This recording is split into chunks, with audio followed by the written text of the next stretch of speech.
Ayan, hello everyone. I'm Paula Praxidio and welcome to the Calvary Christian School Parent Teacher Conference for the second quarter. Ayan, it's the second quarter and things are looking up. So we're so excited to have you here. Thank you for coming and taking your time to attend this PTC. This is a very special PTC because later on we will be having a forum/discussion with some parents, and if you want to add your points, you may come in and contribute what you have to say to the conversation too. And we will be tackling the future of education in our said forum/discussion. So we're very excited for that. This is again a very special PTC. And because this is a very special PTC, we would appreciate if you could keep your mics off during the lecture. This is to reduce feedback, noise, and just any other distractions that might occur. And we would also appreciate if you turned on your video camera, especially later on in the forum/discussion part of our live stream. We will be having a Q&A as well. So if you have any questions, we would encourage you to write them in the chat box so that we can take note of them. And once again, we would like you to type your name and the name of your child who is enrolled in our school in the chat box for attendance purposes. And we already know that some of you have been doing that, so thank you very much. That's how we keep attendance. And now we will be led in prayer by Teacher Becca. And this is followed by the singing of the national anthem, for which we will stand up, and the CCS hymn.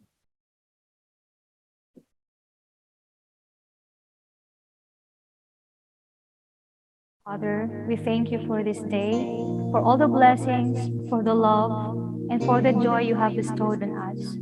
We thank you for allowing us to gather today for our Parents Connect. Lord, we thank you for our school authorities, Master Nelson and Dr. Elaine Praxidio, who with the guidance of your Holy Spirit never stop walking when you're calling for them. We also thank you for the admin and every staff for dedicating their lives in helping the school. We thank you for every teachers who teach the children with love and patience. And also we thank you for our beloved parents who entrusted their children here at Calvary. May we have your divine guidance, O Lord, as we proceed with our Parents Connect. We pray that every agenda of this Parents Connect be fully discussed and understood by everyone. Lord, we pray that you would breathe life in every ideas, plans, and decisions for the betterment of our school. Thank you for everything, God. We bless your name. In Jesus' mighty name we pray. Amen. Mga kababayan, ang pambansang awit ng Pilipinas.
Like the sweetest voice, trust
All right, thank you very All right, thank you very much, Teacher Becca, for leading us in our opening prayer. And now to deliver his opening remarks, I'd like to introduce the Senior Pastor of Calvary Christian Fellowship of Pasig, the Guidance Counselor and President of Calvary Christian School, Pastor Nelson Praxidio Jr. Isang mapagpalang araw po sa inyong lahat at salamat at kayo nakadalo. Parating po dito sa ating Parents Connect. At ito po isang magandang paraan upang tayo po ay magkapag-usap-usap at malaman natin ang mga bagay, lalo na tungkol sa ating mga anak. So maraming salamat on behalf po ng Calvary, lalo ng mga staff.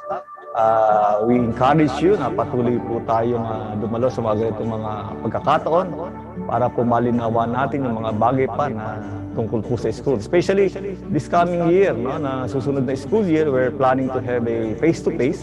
So we need your feedback, we need your mga bagay na naisip ninyo para po maikasan natin o kung itutuloy natin yung face-to-face for this coming year.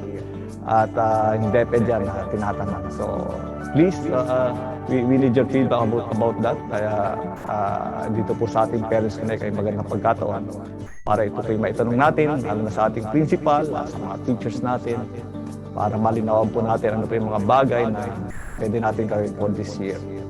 But anyway, salamat po sa inyong suporta. We are almost half of the year. Thank you for the things that you have done sa patuloy niyong suporta at ilang buwan na lang po at tayo po matatapos na. So please keep up the good work and we salute you. We thank you for everything and always stay safe, no? Sa panahon natin ngayon, bagamat bumaba na, ito yung pagpapala sa atin. Subalit huwag pa rin po tayong papasigurado, patuloy po tayong mag-ingat at sumunod sa mga protocol ng ating Christian. So God bless po at in behalf of Calvary Christian School, we thank you for everything, and also on behalf of Pastor David Byers, ay patuloy siyang bumabati sa inyo at namimiss na po niya ang school at maging mga estudyante. So, ibang hindi nakakilala kay Pastor David, later on, nakikilala niyo rin po siya at handang-handa na rin po siya pumunta dito sa Pilipinas. But thank you so much at nawa maging maayos ating Parents Connect sa mga susunod na mga panahon. So, God bless po at marami pong salamat.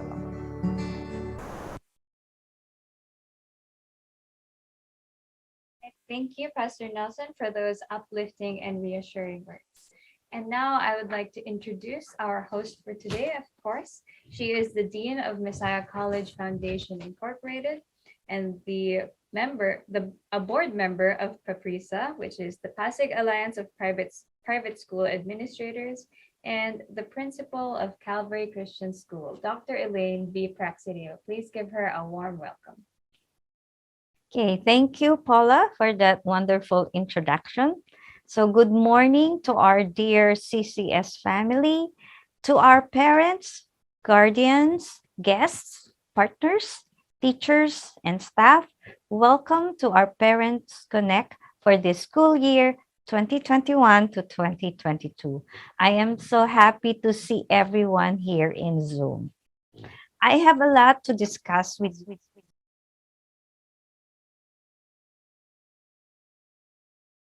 I would like to give you a report on the various activities that our dear students have been busy with.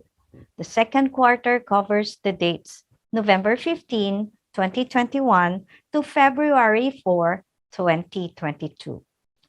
The second quarter activities and programs includes the following: the CCS Christmas Party last December 17, the Araw ng Pagbasa last December 3, the Literacy Week, December 10, the National Bible Month, which happened last month, which is in January. And last January 17 to 21, we had the academic ease due to the overwhelming increase of people with the Omicron COVID-19 variant. The academic awardees for the second quarter, the top Quipper students. Now, here's the exciting part. Today, we will conduct a forum on a controversial yet timely issue, which is DepEd's plan of formally opening face-to-face classes by the next school year. Of course, there will be a Q&A portion wherein you can voice out your questions. As we go along with this meeting, I would like to encourage you to type any questions you have in mind, and in the chat box, all of your questions will be read and answered during the Q&A portion of this program. Okay, let's start with the Araw ng Pagbasa event, which lasted from November 27 to December 3, 2021. We had the Literacy Week, which took place on the 6th of December until the 10th, with the theme Literacy, Learning Innovations in the New Normal Towards Sustainable Development. We celebrated the Christmas in virtual Christmas parties on December 17, 2021. I think the kids really enjoyed this virtual Christmas party. The National Bible Month celebration took place last month with the theme, God's Love Heals a Suffering World. And again, for Literacy Week, last December 6 to 10, also we have some accomplishments, like here the storytelling, declamation, oration, puppet making, comic strip making, book cover making, spelling bee, and quiz bee. Here are some of the pictures of the various activities of the Literacy Week. Yeah, so we can show, yeah, the slideshow. Yes, we had the declamation and oration for grades 4 to 6. You know, ayan, meron din tayong Bible character portrayals. You can see that.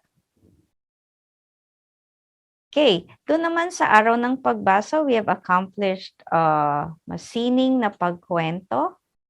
Tama? Maikling kwentong pambata, spoken word poetry, pagbasa ng maikling kwento. Here are some of the sample slides. Yan. So, yan yung mga winners ng ating mga competition. So, that's the declamation part. Go ahead. Yan. And then now for the National Bible Month celebration. Here are the activities that were accomplished. We have the Jesus Minute, wherein the students were able to share the gospel. We have the Bible character portrayals. We have Bible storytelling, Bible quiz bee, syempre, hindi nawawala yan, and the memory verse relay, which is very, very exciting. Okay, let's go to the slides. Let's show some of the pictures. Yan, we have the character portrayal again.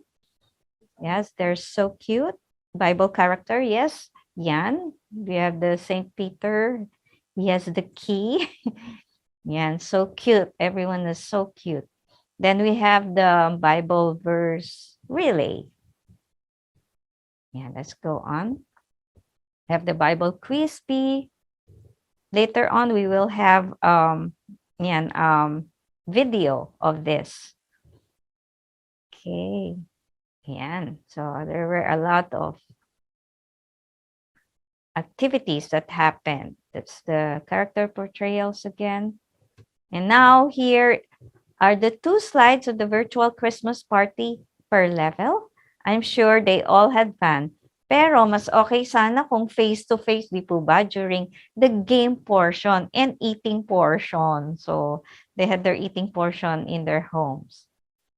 Okay, but there are a lot of gifts that were given to the students here.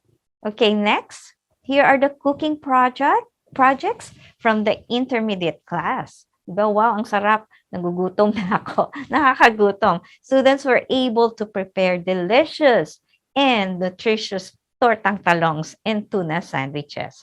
Okay, let's show some of the pictures. Yeah. Okay. Yeah. So thank you so much. We have a video now of the primary highlights of activities. I hope you enjoyed this video. Sige po, let's show this video.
All the winners ng primary class. And I hope you enjoyed the video. There's another video that will be shown.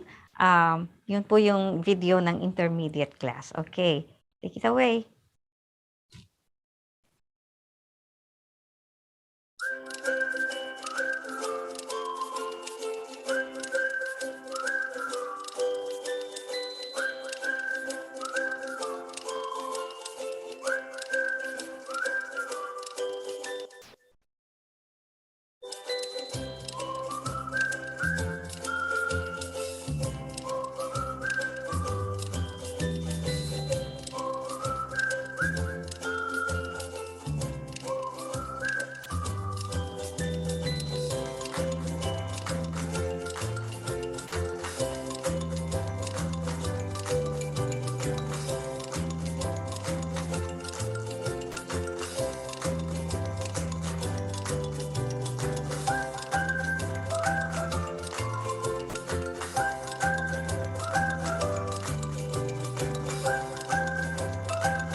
Okay, thank you so much. Congratulations to all the students who won the competition, and I'm sure everybody enjoyed the competition. And now naman, syempre hindi magpapahuli ang high school level. So let's watch this.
Okay, now let's go to the next part of our program, which we will present to you. I think that's the second quarter, the top Quipper Users quarter. I'd like to call on the Quipper staff, I think Sir Aaron, right, to give us some information about the Quipper. Okay, sir, are you there? Yes po, Dr. Elaine. Good morning po. Am I audible po? Yes, we can hear you. I'm sorry if nag-echo po. Yeah, so lang po ako stop. So, good morning po, parents and students as well as mga teachers po ng Calvary Christian College. So, I'm Aaron Joshua Reyes po. I'm the junior sport team leader for Quipper Philippines. I'm very, very happy po to see you and talk to you today po. So about Quipper lang po, we're a Japanese educational technology and we provide learning management system po. And we have been very blessed and lucky po to have a partnership with Calvary Christian School. So not a lot about Quipper po, but we're just very happy that we're here, as well as there are certain features that will be provided as well as updated for the following months. One of which will be our iOS application that will probably be released come March of this year. So that's all from me po, Dr. Elaine. Thank you very much po. Okay. Yes, okay. Thank you, Sir Aaron of Quipper. I believe na, our students are really enjoying the Quipper lessons. So now, our very own teachers will announce top Quipper users. Teacher Becca will announce the top Quipper users for intermediate. And Teacher Anna will also announce the top users for the high school department. Okay, Ma'am Becca and Ma'am Anna. Good morning, parents. Good morning, teachers, and to everyone who are here today. Here are the top Quipper students for intermediate level. I will begin with grade 4. Third goes to Leigh Kaiser de Castro. Second, Simon Miel de Leon. And the first, or the top Quipper student for the second quarter for grade 4 students, we have Simon Mateo de Leon. For grade 5 students, third goes to Maria Natasha Surilla. Second, Ryan Javin Cubillas. And the first, we have Mary Caitlin Casimiro. For grade 6 students, we have the third, Catherine Kaluwag. Second, Noelle Jasmarine Aculador. And the first, we have Darla Sabrina Subiera. To announce the top Quipper students for high school department, may I call on Teacher Ana Villamor.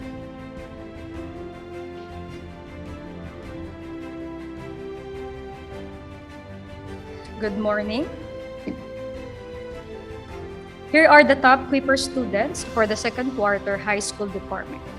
For the grade 7 class, top 3, Angeli Brooke Saki. Top 2, Zachary Nathan Nicolas. And top 1, Abigail Caris Leona. For the grade 8 class, top 3, Josiah Caleb Bicomong. Top 2, Sophia Margaret Chu. Top 1, Amanda Bryce Regino. For the grade 9 class, top 3, Yeshua Denise Tia. Top 2, Kirlsin Ion Khalil Elhay. Top 1, Julia Claudine Santos. And finally, for the grade 10 class, top 3, Marie Nicolette Reyes. Top 2, Austin Luke Benosa.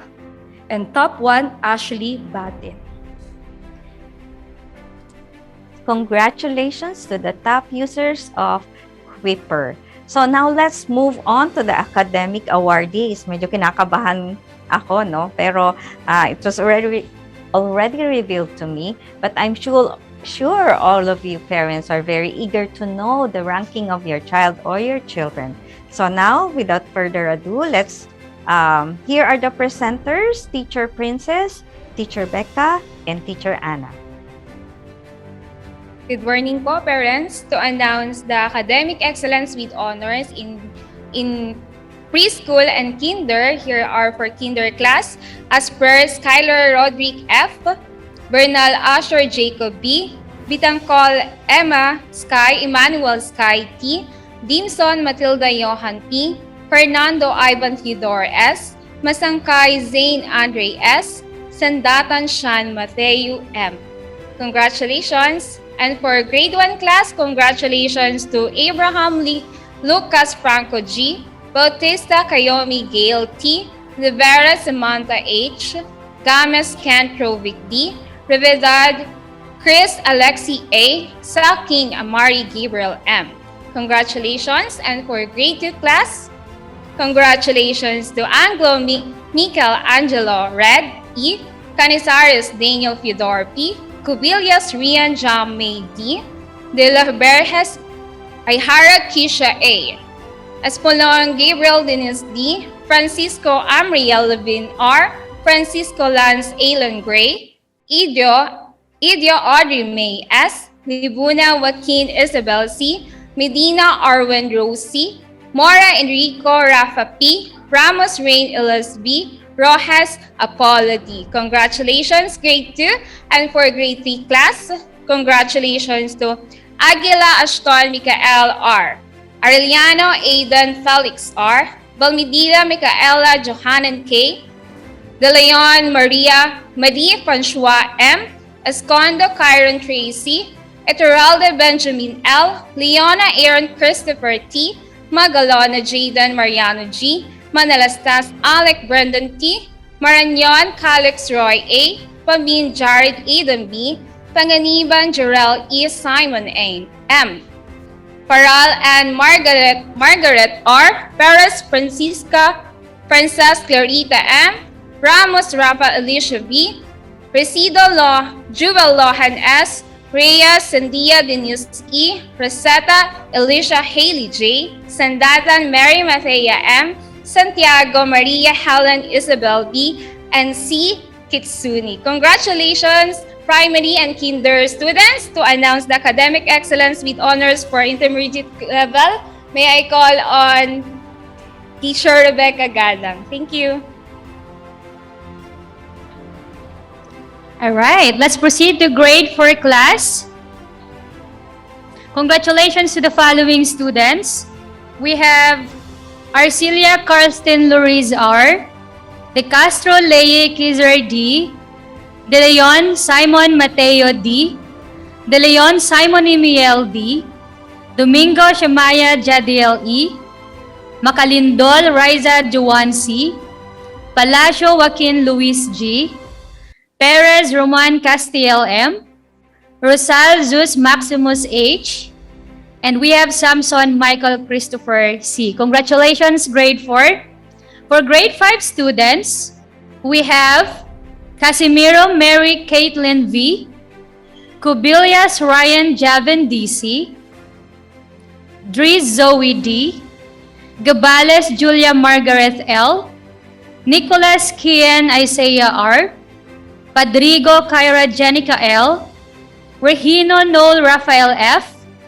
And we have Serla Maria Natasha P. Congratulations, grade 5 students.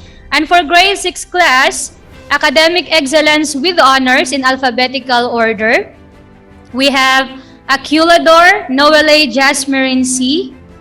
Bautista Robbie Angelique Jamila C. Kaluwag Catherine May T. De Castro Erihana GB. De Leon Marcos Bryce M. Elihai Ziana Aquin G. Fajardo Veronique Bella P. Maranyon Samuel Chael A. Santiago Kalel Christoph T. Subiera Darla Sabrina S. And we have Tan Josie Catherine M. And also, we have academic excellence with high honors. We have Reyes Nathaniel Jake N. Congratulations, grade 6 students. And now, to announce the academic excellence awardees for high school level, may I call on Teacher Ana Bernice Villamor.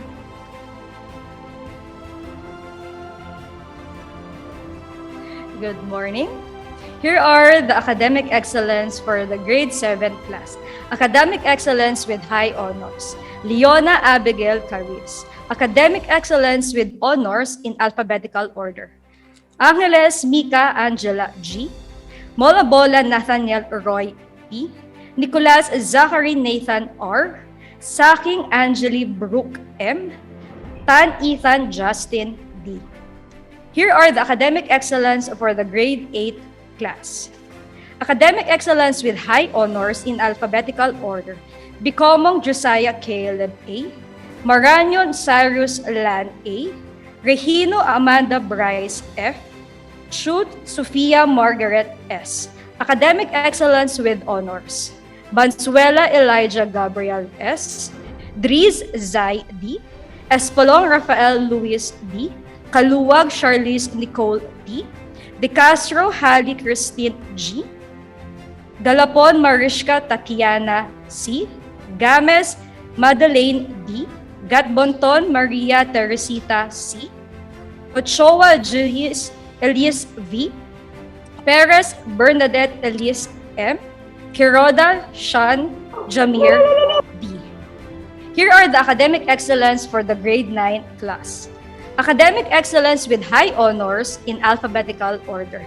Elihai Christine Ion Khalil G. Santos Julia Claudine B. Tia Yeshua Denise C. Academic excellence with honors in alphabetical order. Ann Anakin Hydrich M. Arcelia Clyde Lawrence R. Kaaya Maria Valerie B.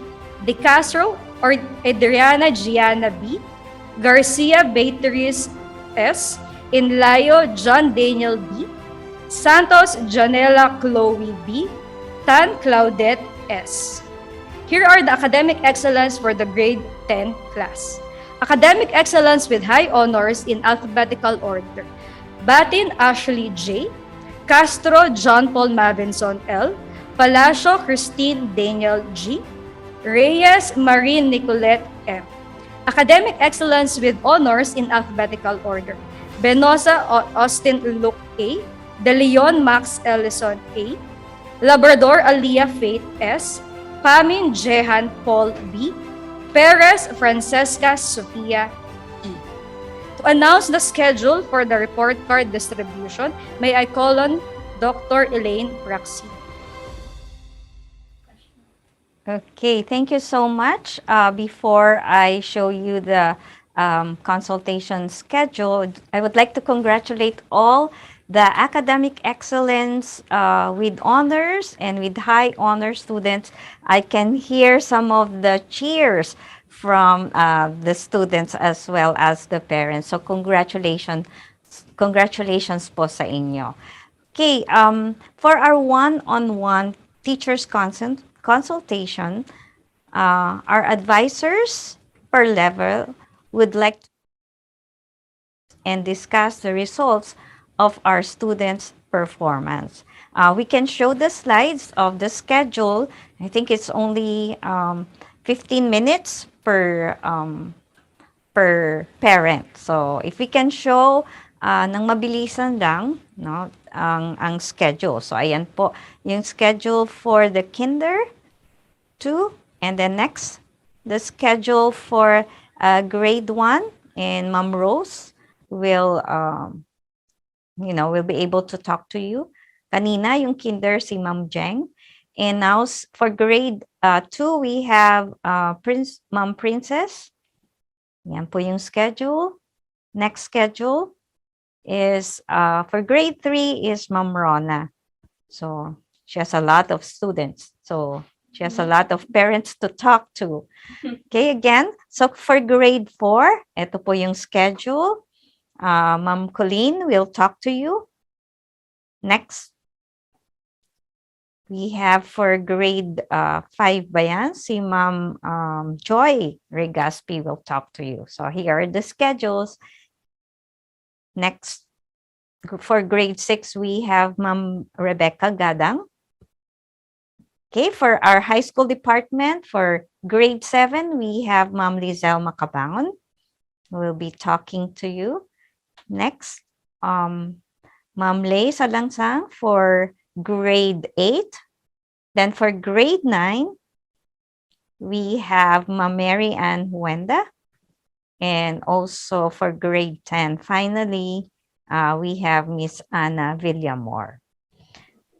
Okay, there may be some recommendations that the teachers will advise you to do so that your children or the students will improve more and excel in their school ratings and in their activities and lessons they tackle.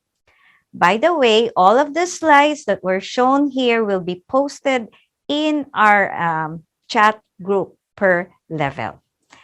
And now, let me introduce to you our very special guest from I Am Secured Insurance Company. Last Parents Connect or Parent Teachers Conference, November 26, there was a short presentation about this. Some of our parents were able to avail the HMO, but in case some of you parents are still wanting to avail, pwede pa pong humabol.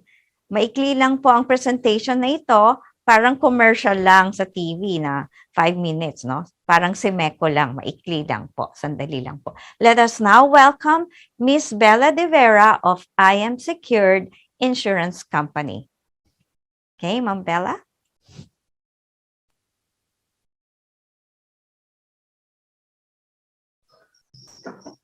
Hello, good morning. Hello. Yan, oo. Naririnig po ba yung audio? Here. Good morning. Hello. Morning.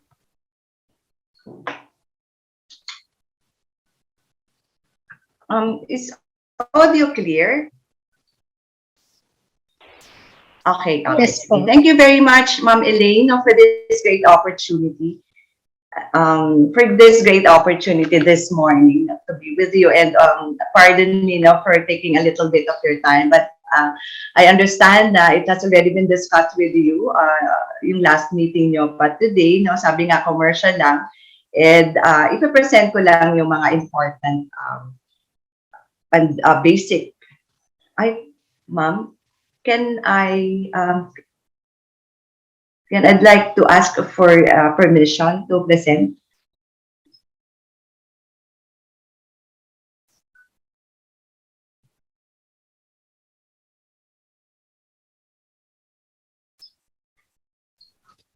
Okay, yes, Ma'am Bella, you can present. We are already. Okay, ma'am. Okay. Ano yan? Yes, ma'am. Yeah. Can you see my slide already?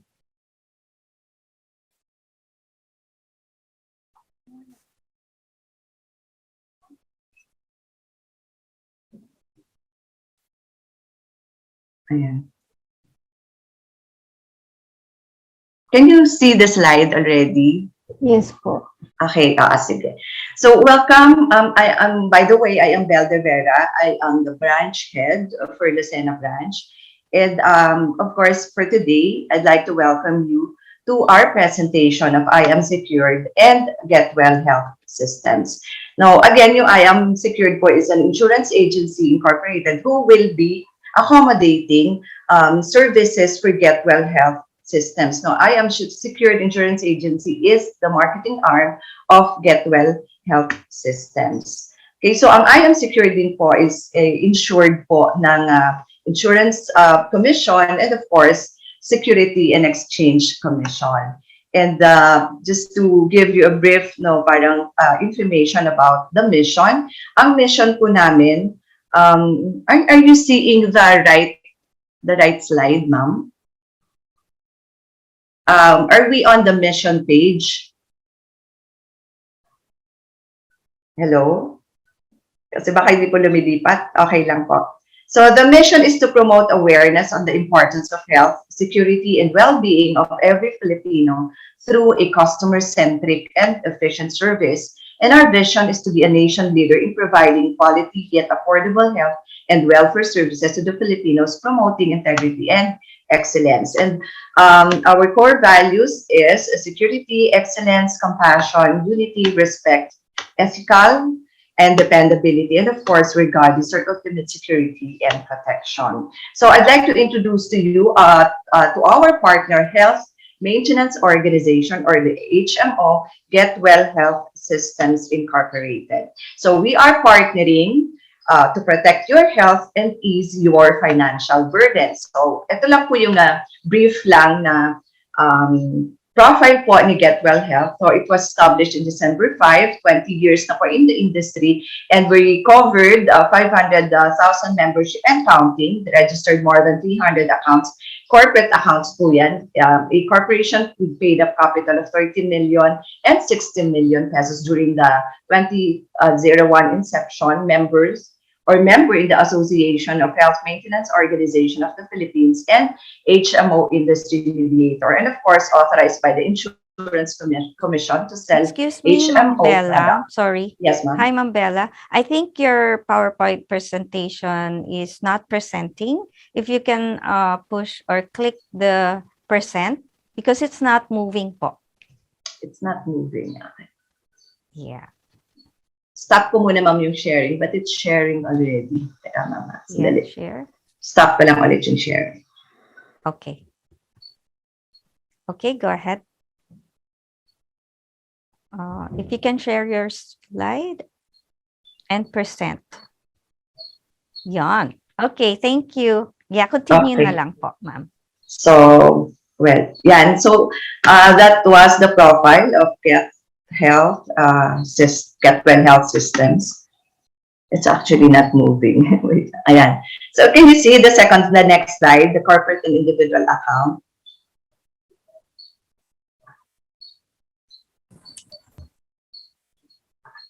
Okay. So, these are the benefits that you will get kapag nag-avail po kayo ng Get Well Health Systems. Is it on the screen already, ma'am? Yes, it's on. Okay. It's moving now. So, ayan. So, for the benefits, we have the inpatient services. So, yung po, pag sinabing inpatient, yun yung hospital confinement. So, for outpatient services, we have free check-up. And pag sinabi pong free check-up, unlimited, and hindi po siya na-charge dun sa coverage ninyo for the outpatient services. We also have the preventive health care services and diagnostic and laboratory procedures. So, whatever yung laboratory procedures na i-require sa atin ng doctor na tumingin po sa atin. So, yun po yung i-cover ni Get Well Health Systems. The emergency care services. So, kapag po tayo may mga emergency, kasama po ito sa ating coverage. We also have the dental care services and financial assistance in case of death of the enrollee. So, for the benefits po, ito po yung sa inpatient po natin. So, we have the room and board. Covered po yun. Yun po depende po kung ano po yung pipiliin natin ng option for the room. So later on, you will see kung ano po yung option for the room. And then we also have yung operating anesthesia and recovery room. Yung fee po doon, covered. Professional services of specialists, covered po yun. Blood transfusions and intravenous fluids, covered but not yung blood na product, cross-matching and blood typing. So yung pagta-transfuse lang po ng blood plus IV, yun po yung covered. X-ray, laboratory, and other diagnostic examinations as recommended by the doctor, administered medicines. Now, ito po ay kapag naka-confine, dressing, plaster, so meron po tayong mga, halimbawa ng operahan, so yun po magdadress po ng mga kumbaga yung susugat ng operation. So, yan po kasama po siya. Other coverable hospital services when deemed necessary by the attending physician. So, whatever yung i-recommend po ni attending physician na mga coverable hospital services, kasama po siya na i-cover.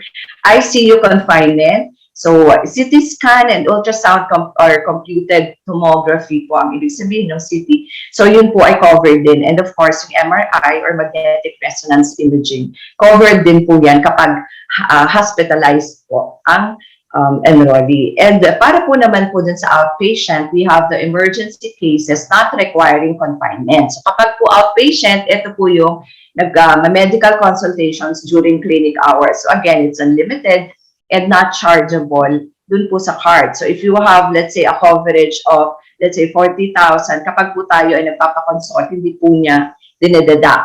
But, kapag ang doctor po ay nag-require na ng laboratory, dun sa, kumbaga kung meron siyang gustong i-rule out dun sa findings, yun po yung i-charge na po. Yung laboratory, x-ray, and other basic diagnostic examinations prescribed by the affiliated doctor. And of course, yung treatment of minor injuries or illness is also covered. Referral to specialists. So if your doctor happens to refer you to a specialist, yun po ay covered. And of course, yung eye, ears, nose, and throat treatment, kasama din po siya.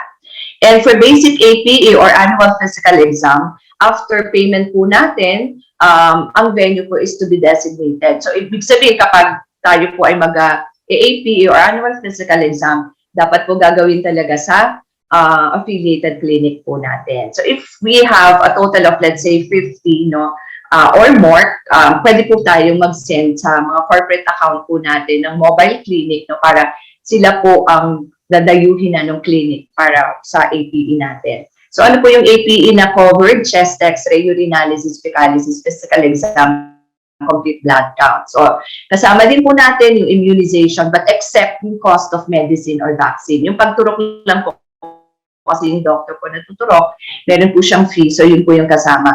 But yung cost of vaccine, hindi po siya kasama. So it has to be paid by the enrollee. Counseling on health habits, diet, and family planning, and recording and review of medical history.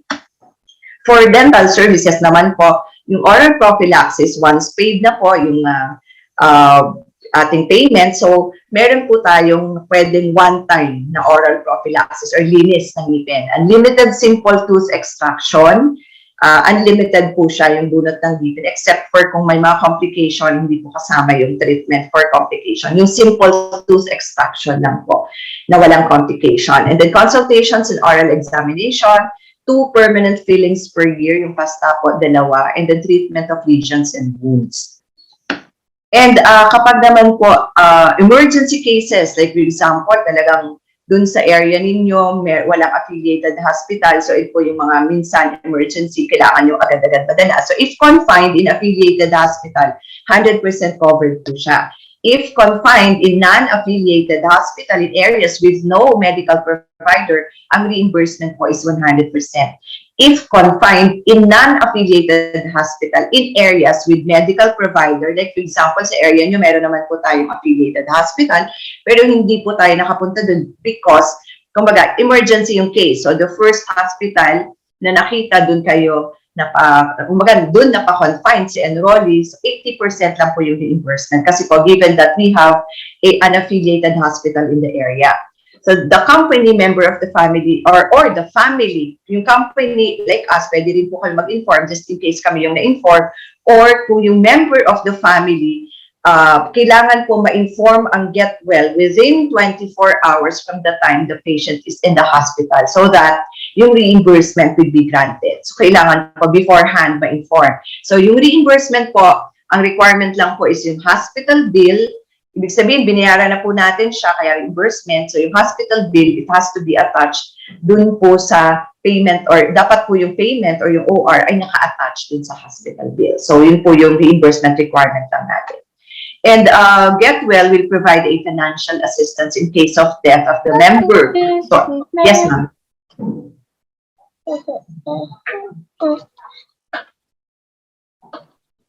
Okay, so to continue po, yung financial assistance po natin, for 60,000, plan po natin up to 100,000. Same po yung insurance coverage for this financial assistance. So kayo po, kung halimbawa yung enrollee ninyo, nasa 60,000 to 100,000 plan, natural death po, they will be given 10,000 as assistance, yung beneficiary, and then yung if yung death po ang cause is accident, 100,000 po. Dismemberment, ibig sabihin may nawala po dun sa body parts niya, 100,000 po, no? Depende po kung ano po yung nawala sa body part niya. And then yung meron din pong burial cash assistance na 10,000 para po dun sa accidental death. Para po dun sa 40,000, kasi ito po yung pinaka-lowest natin na plan, ang natural death po is 5,000 ang pinaprovide na cash assistance. And then for accident, 40,000, dismemberment is 40,000, and the burial cash assistance po is 40,000 accident. So that is the last benefit po sa ating pag-discuss kanina. So, para po dun sa price schedule ng ating po maximum benefit limits, this is one budget per illness in a year. So, ito po yung ating coverage in Philippine peso. Kung ang room type po na kinuha nyo is ward, for 40,000 coverage po, sa first column po natin dun sa ating coverage, ang ating pong ward, ang premium po na annual is 4,513.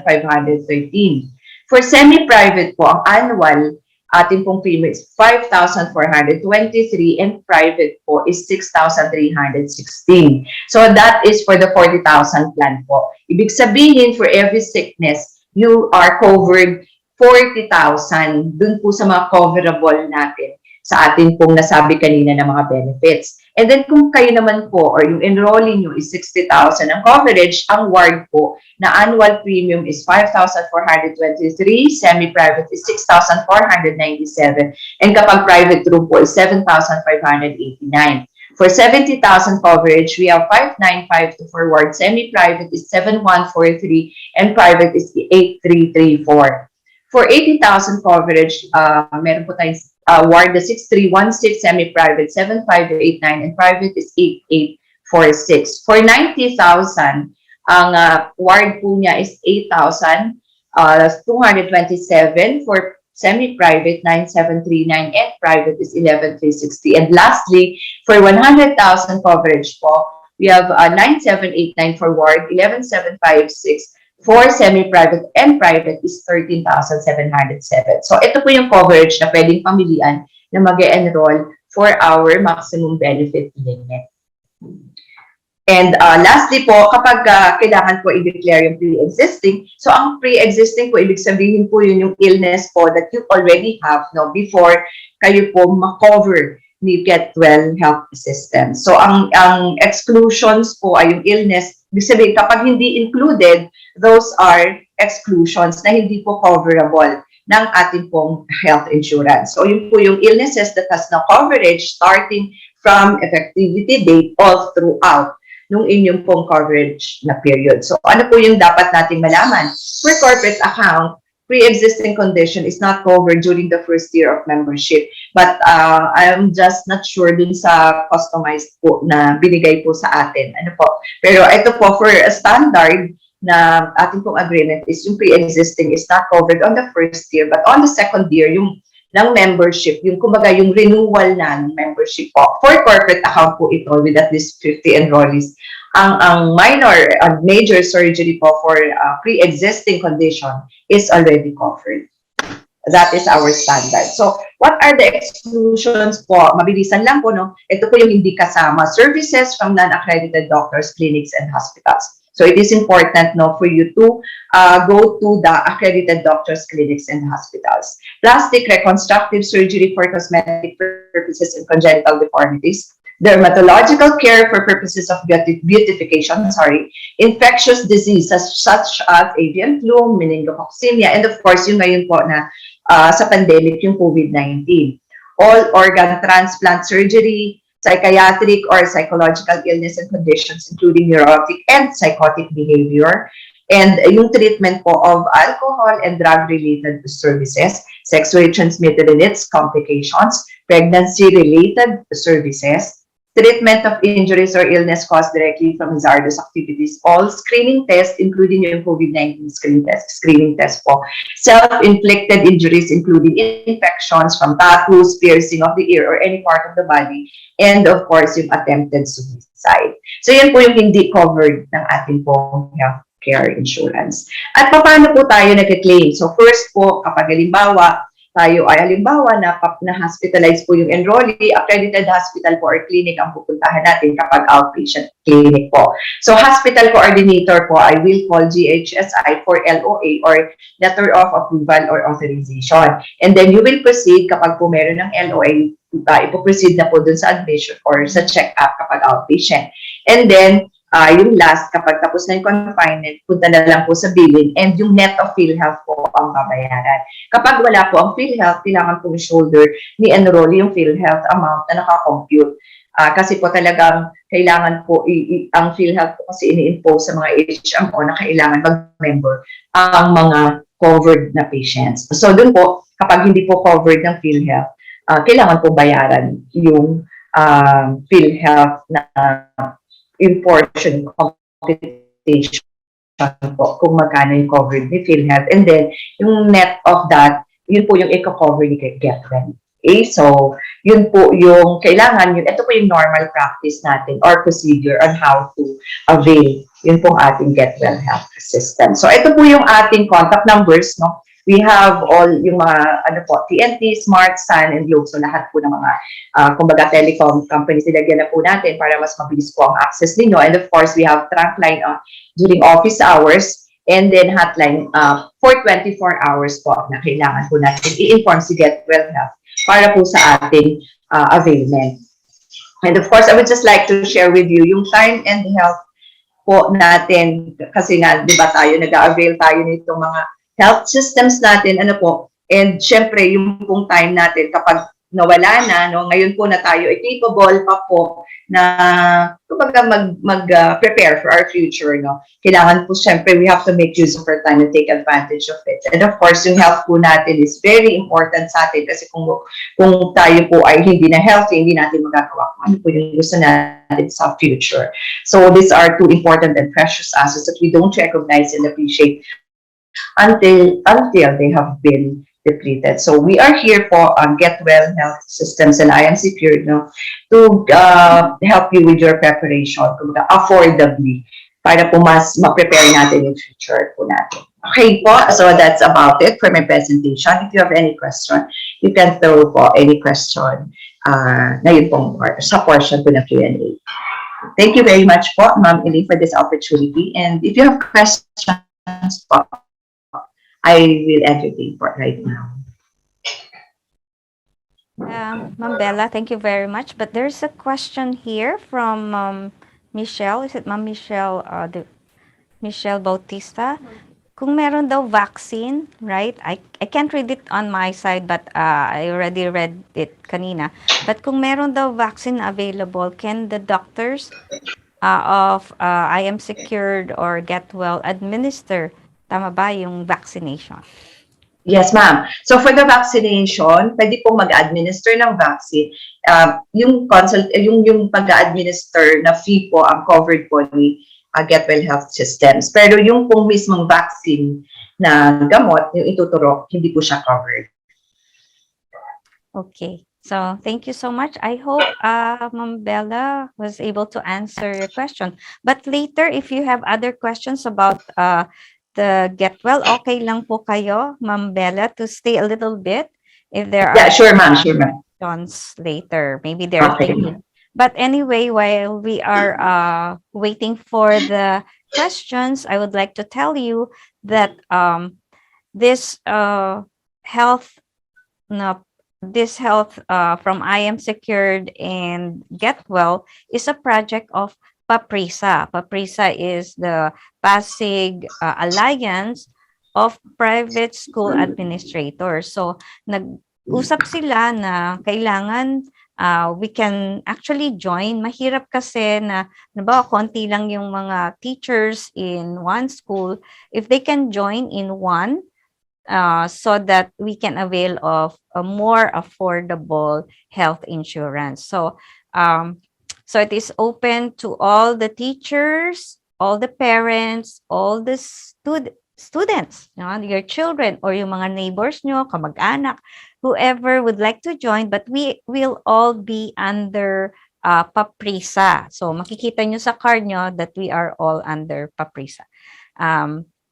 So if you want to avail of this product or insurance, please do so kasi napakamura po talaga ng ating products or ng insurance na ito.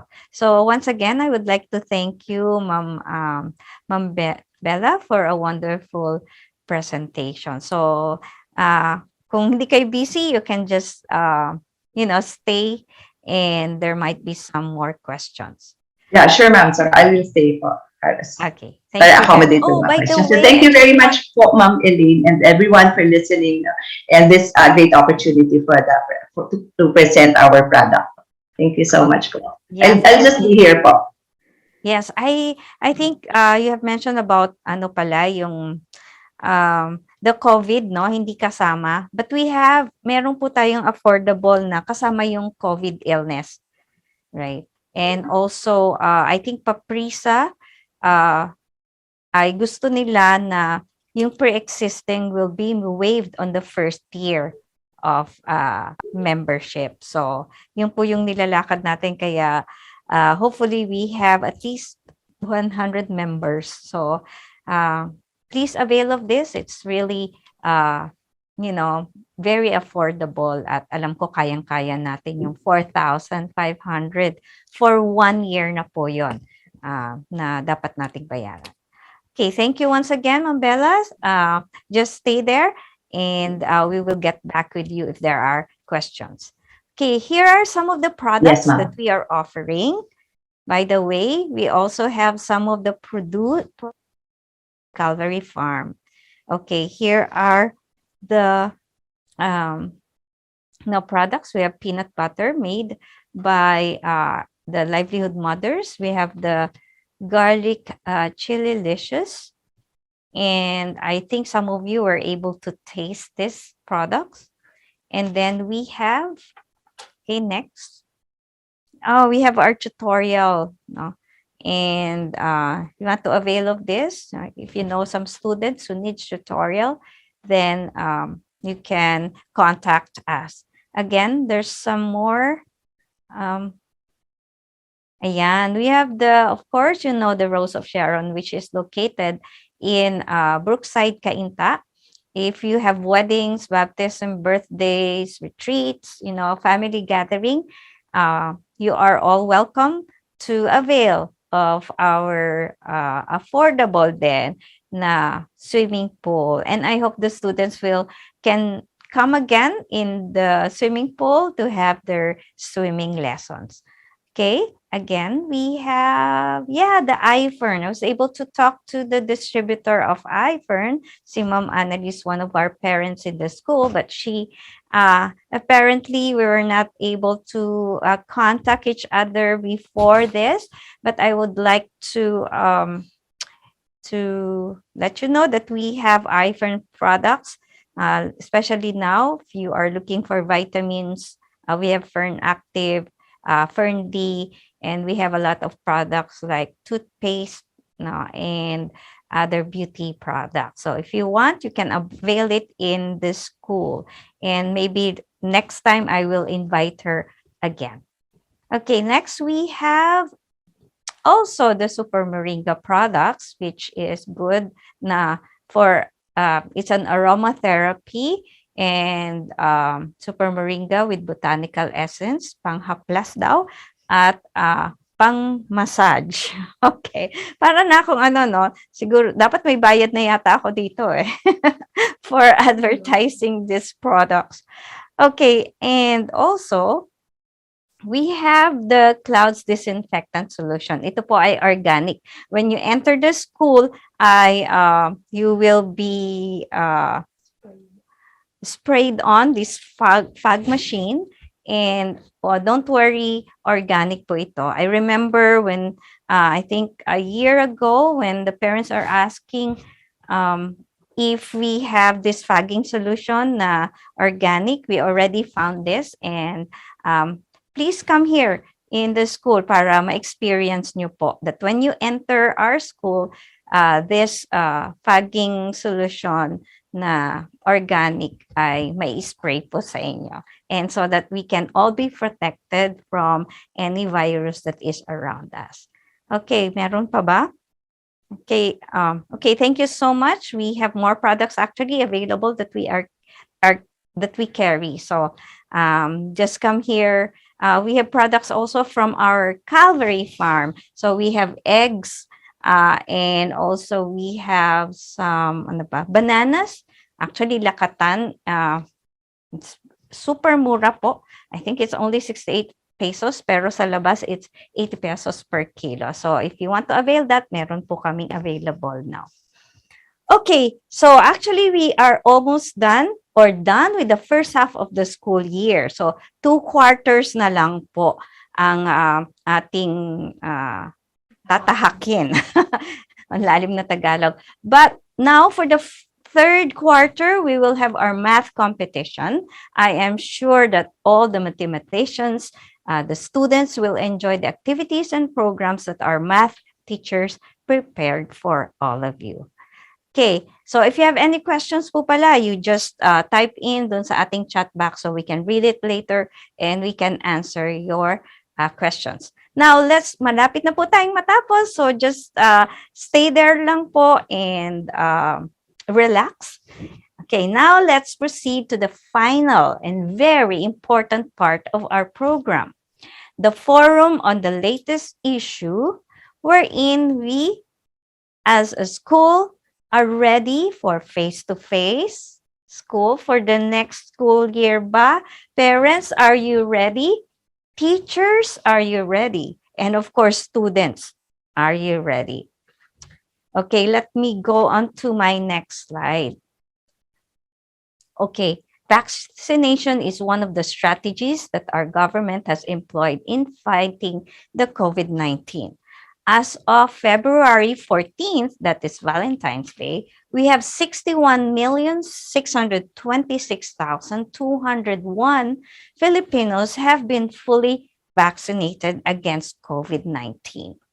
9,161,128 Filipinos have received booster shots against COVID-19.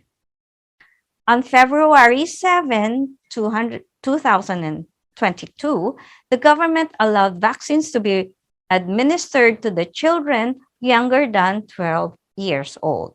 Some of you parents have already taken your young children to be vaccinated. Let's go on to the next slide. So, ito po yata, no, yung mga pictures ng ating mga students. We have just selected some of the pictures that you have sent to me, and I think they're happy to be vaccinated. So, okay, as time passed and COVID-19 cases waned, the possibility of returning to an in-person classroom model inevitably entered people's minds. Okay, in survey to observe your perspectives on opening up face-to-face classes in the near future. We ask the question, will you allow your child or your children to physically attend school for the next school year? Okay, here are the results of the survey. We have 94 respondents.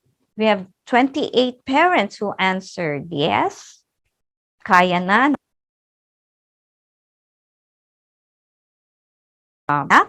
There were 24 parents who said, no, no, no, we cannot,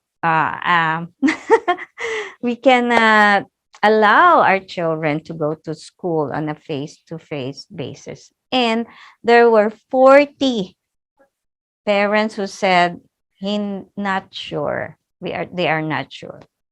The high amount of not sure answers made us curious to know why most parents are undecided on this topic. Of course, though we have been battling this pandemic for 2 years now, a great many things remain uncertain. And that may very well may very well be the reason for the high amount of not sure responses. So COVID-19 spikes are unpredictable. However, the possibility of returning to the traditional classroom model is becoming more apparent because of the lessening COVID cases.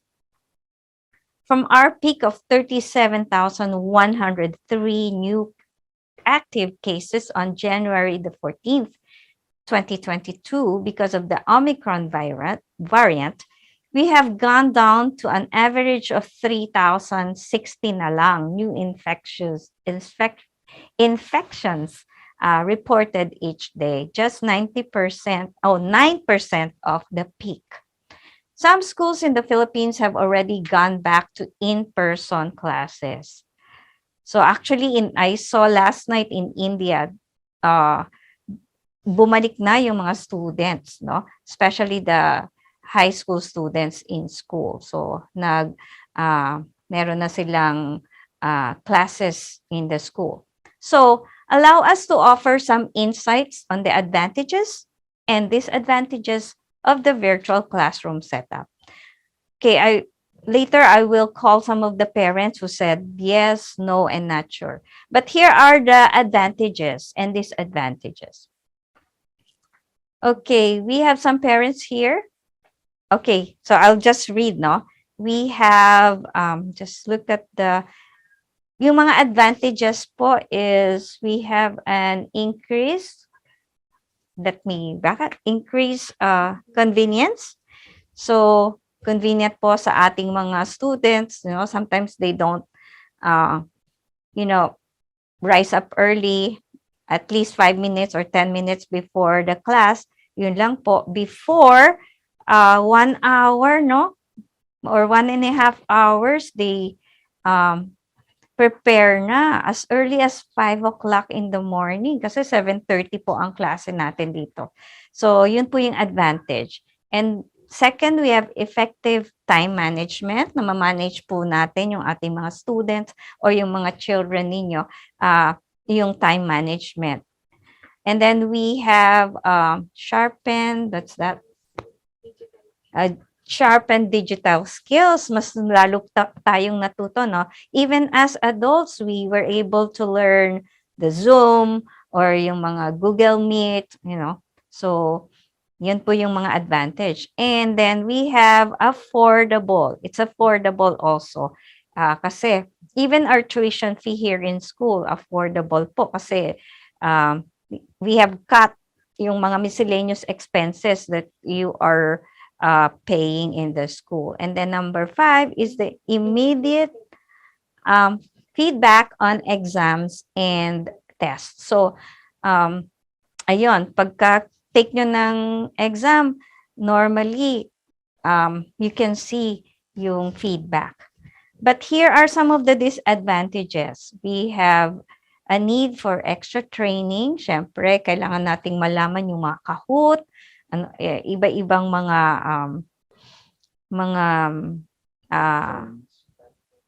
platforms that we need to learn. And then we have infrastructural challenges, as we go along with the different online classes. And ito po yung mga madalas na tinatanong sa akin ng mga teachers. Of course, teachers are cannot see the students.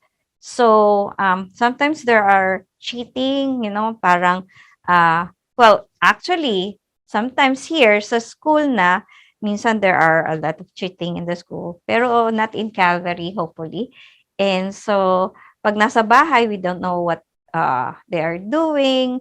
So, kailangan lang ng honesty.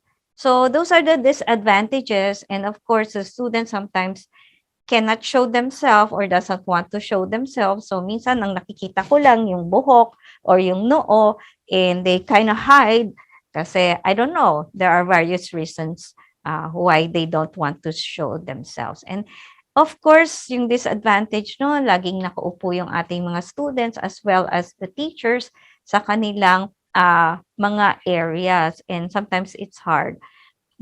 Especially during the recitation, kung talaga bang naiintindihan and ng mga students, and touch and the talagang actual teaching ng mga teachers, the connection with the students ay napaka-importante po. So anyway, right now the Department of Education is doing some pilot classes na po in person, and they are trying to test kung kaya na nating mag face-to-face. So, so we have invited some of the parents, right? Okay, is it okay if we can ask? Merong nagsabi ng yes and no. The reason why we are, asking you about this is we can weigh things out at, maaga pa lang, alam na po natin as a school ang ating gagawin. Of course, we don't want the students to leave, especially you parents. We don't want you to leave our school if you are satisfied with the services that we give you. And so, let me ask Mrs. Michelle Mrs. Bautista, Ms. Tess Leona, if you can, and then Mr. C, if you can say your point. or your view on the yes na kailangan na ng mga estudyante na pumasok sa school. Okay, let's start with Mrs. Bautista. Yeah, good morning, everyone. So I was actually asked to share my stand on the ongoing or the ongoing back in face-to-face classes for Calvary. Well, for us, ng husband ko, it's not a direct yes or no answer. But practically, I am basing everything on the current situation. And of course, based on the personality of my child, to adapt to the learning methods and style of the school. Just to give you a backgrounder, I have two kids. One is Jem and the other one is Stephen, who also has graduated in Calvary. He is now a freshman in college. I have brought them up in the same household, cook the same food, share the same supplements, instill the same discipline, but still they turned out uniquely different as the years go by. Jem is more outgoing and enjoys the outdoor. At the same time, loves hugging, touching, seeing things in the real world. Stephen is quieter, enjoys learning on his own, even at the comfort of his bed, and is more comfortable reaching out to friends through social media. He enjoys navigating the learning tools and even got very good grades when he graduated senior high in one of the top universities in Philippines. For Jem, it was chaos. Maybe because he was just 9 years old and is at the peak of her enjoying yung mga kumon, swimming, yung music lessons when the pandemic hit us. Reason why I have to elaborate on their personality and history is that this for us are one of the major qualifiers for us to consider whether to go back to school or not. While I want to safekeep Jem from the virus in the confines of our homes, her approach to learning tells us otherwise. While Stephen is more introverted and enjoys learning alone, he is an oral and visual learner, by the way. Jem is more kinesthetic. In going back face to face, it won't mean that there is no safeguard. When Jem goes back to school, she will be fully vaccinated, and that, if possible, will only go face to face 2 to 3 times a week. That is to lessen the exposure to the virus until World Health Organization can fully declare that this virus is endemic already. So going back to face-to-face learning raises different concerns to us as parents, especially in terms of health. But I believe that with wisdom, we will be able to arrive to a common cause that if after 2 years and we see that our kids are still struggling and is getting worse day by day, we have to get them vaccinated so that they can at least have limited face-to-face. If their learning style don't conform to the current trend of online learning, we can highly consider bringing them back, of course, with highest level of safeguards. That's all for me, Miss Elaine. Thank you so much for this opportunity. Good morning to everyone and God bless us. We all stay safe. Ma'am, Mrs. Bautista, it's really wonderful to see your views on both sides. And, you have mentioned about the individuals. Yung anak nyo is, has a different personality, learning style, and character. So, it's really hard. Even in the school, ano po yung gagawin natin? Thank you for the view that you have cited, and we are listening, and we hope we can put a better recommendation, and also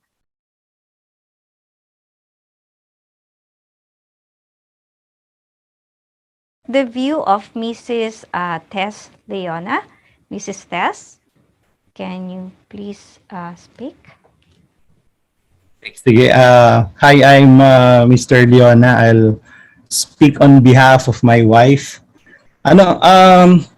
Yes din kami. Of course, considering that confident naman kami that the school will take all the the measures necessary to ensure yung safety, no, every time our children are in the school, no. We have two kids, si Abby Leona, grade 7, and Aaron Leona na grade 3.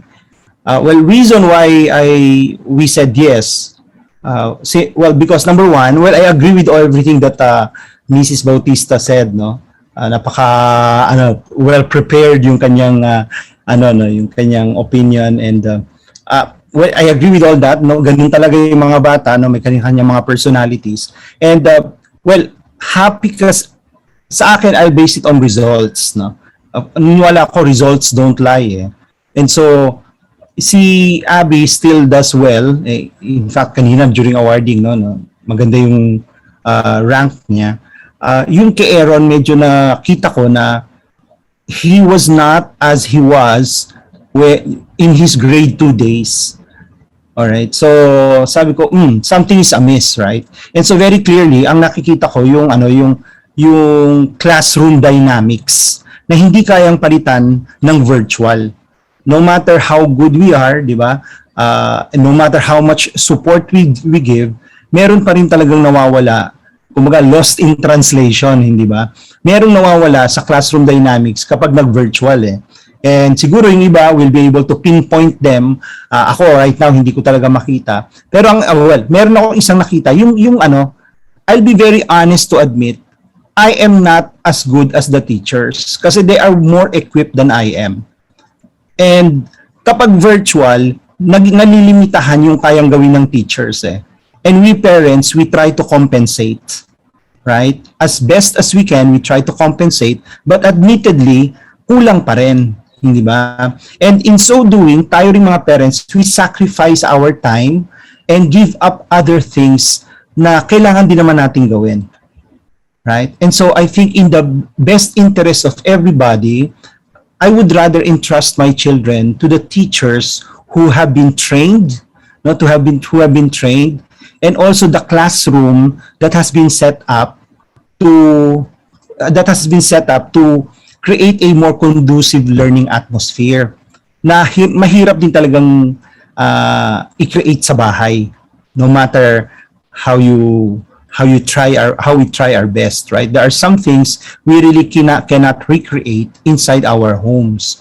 And so yun ang ko. And last kung is there has been a lot of studies around the impact on the number of screen times ng mga bata, hindi ba? Alam na natin yan. I think it was presented in one of our meetings. Yung nga lang brain development na alam natin does not get fully developed until late 20s or early 20s. Tapos yung mga primary and intermediate students natin na yung, well, I'm not an expert pagdating sa neuroscience, no? Pero we can all do our research, right? Yung frontal lobe daw, di ba, is not fully developed until much later. So, these are all affected kapag ang tagal-tagal nila sa screen, sa harap ng screen. And then, not to mention pa na para gumawa ng assignment, nasa screen pa rin sila. Right? So, hirap na hirap akong i-control ngayon yung screen time ng mga anak ko. And the only way to reduce that talaga is to put them back inside the classroom and then sa bahay sila mag-computer. Right? And so, yun. I think that's as practical as I can get. Thank you. Thank you so much, Mr. Leon. We have learned so much, and I really agree na especially the little kids needs to be in school and magkaroon ng parang social interaction with other students kasi that's where they grow socially and emotionally. Kailangan po nila yung interaction, unlike pag sa virtual lang, they can see the faces. Pero there's some pains, children cries, sometimes they fight, they are happy, they have to express those with their peers. Kasi pag parents lang, they know that they are mas matanda, sometimes they cannot express themselves. But expressing themselves with their peers is one of the most important things that the students can relate, as well as the relationship with the teachers. Sometimes may mga parents na nagsasabing mas nakikinig pa yung mga anak ko sa teacher kesa sa akin, because there's an image of learning with in the classroom, and they sit and they have discipline. They are disciplined more in the school. So yun naman yung maganda. Unlike in your houses, if you set up parang a small classroom, pero pag nakita na yung bed nila, parang, oh, I need to go there. Or in the kitchen, I need to get something right away because I'm hungry. But of course, there are advantages and disadvantages on this. Okay, so much for that. It's noted po, Mr. Leona, and thank you for your views. And next in line, may we ask Mr. C to give us his view on yes. Hi, good morning, everyone. Thank you for giving us an opportunity to voice our views on this topic. Very much like Ms. Bautista and Mr. Leona have mentioned, I concur with all of their points, very valid. With our daughter, Kitsuni, we're noticing that the level of social interaction and social skills that we'd like for her to develop in a public environment, in an environment full of her peers of the same age range. The past year and a half has been, there's no ability for her to practice, and that's our main concern.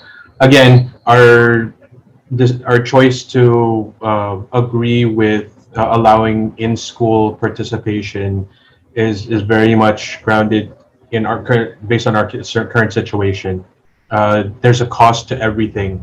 Yes, granted, from a tuition perspective, it's more affordable having online learning because there's a reduction in school fees, but there are other costs to consider as well. There's electricity. There's the need for equipment. There's the requirement for having a faster broadband speed, especially if you have more than one child or more than one family member having to take either classes or work at home. There's also the time investment that you need as a parent. You have to be more hands-on with your child's education, because there's after school activities, there's the in-school activities, having to monitor and support your child when they have problems with their internet or with their laptop. You can't leave them alone. And I'm not saying that because I don't want to be involved in my child's education. I do very much so. That's why I'm joining these parent-teacher conferences. That's why my wife and I are very communicative with Kitsuni's teachers. But not every parent has that freedom, has that ability to set aside the rest of their life or their work or their other house chores or tasks that they have to do every day and devote it purely for their child. So that's a challenge for us. My wife has to take a step back from her career. She's not been able to return to work because we've had to dedicate so much time to our daughter for her online learning, and that is also a cost as well. It's preventing us from being able to reach some of our family goals that we've been trying to achieve because we've had to take a step back for that. It's going back to what I said earlier. There's a cost to everything. Yes, there are advantages to in-home learning, online learning. It adds flexibility. It adds the opportunity to learn technical skills that otherwise our kids would take years to, or later on in their educational career where they would pick up those skills, but they lose out on things. They lose out on playing with their classmates during break time. They lose out on learning hard lessons, in the classroom, talking with friends, learning to cope with disagreements between friends. Uh, you don't get that level of development through chat or through online online chat groups. There's no social development there, and with what Mr. Leona had mentioned earlier about the social development skills being limited, especially and being stunted by spending most of your time as a child in front of a screen. That's very true. We see it with Kitsune. We see it with our niece, and she's at college. There's a lot of social restraint that's not developed because there's an immunity that's developed when you're behind the screen. You don't feel that you won't. There's a lot of children now that are being more vocal and more critique. I forget the term, but they're more likely to critique a fellow student or another person's opinion because they feel safe behind the screen, because they do not get the social ramifications of their actions behind the screen. And the best way to learn that is in school, from grade school to high school to college. That's where you learn restraint. That's where you learn, if you don't have anything nice to say, don't say it at all. And sometimes when I monitor my child's chats with her friends and classmates, there's no restraint at all. Some of the opinions that are voiced, can be hurtful, and that's where cyberbullying starts, because there's that lack of restraint, there's that lack of accountability. And I want to develop that for Kit. I want Kit to have that social restraint so that she knows when it's time to listen, when it's time to keep her opinion to herself, when it's time to be constructive, and knowing the people that she's talking to rather than just blurting out the first thing that comes to mind. And I see that as a problem with not just my child, but also with a lot of other, children and young adults even that I interact with, and we need that, especially being a Christian school. We need to instill those behaviors, the Christian behaviors when interacting with other people. And the best way to do that is in person, is within the social setting, and that's those are the ancillary skills that are developed in school that they don't always advertise on the curriculum, but they're equally important to math, to science, to English, to Filipino, to MAPE. I'll wrap it up by again repeating what I mentioned earlier. Everything comes with a cost. I am in agreement with wanting to bring my child back into a school setting, but that's a conditional agreement. Again, safety measures have to be in place. Action plans have to be prepared. Should there be another surge? Should there be another variant? Should there, and I'm not the only parent that cares about their child's health and well-being. So I'm sure everyone in this meeting will agree with me that there should be a plan. Yes, we want to bring our kids back, or no, we don't want to bring our kids back for whatever reason. Everyone's personal opinion is valid for their family, for their setting. But for my child, I want her to return to that social setting for those specific reasons, but with the proper precautionary measures intact. If there's an outbreak, if there's a surge, if there's a new variant, do we have the option to go back into an online learning situation? Yes, the distance or the social distancing, can it be managed inside a small classroom setting? I don't know. Is it feasible? Can we only do partial? Would the teachers have the bandwidth, have the energy to manage a partial online class and a partial in class environment?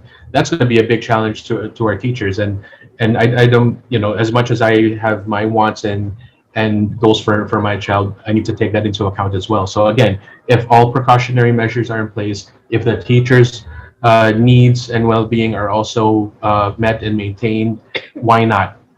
But if we can't meet all of those criteria, if we can't meet the safety protocols, the preventative measures, the what if scenario measures, then that's when, I would have to change my mind. Again, it's a conditional yes. So thank you everyone for your time.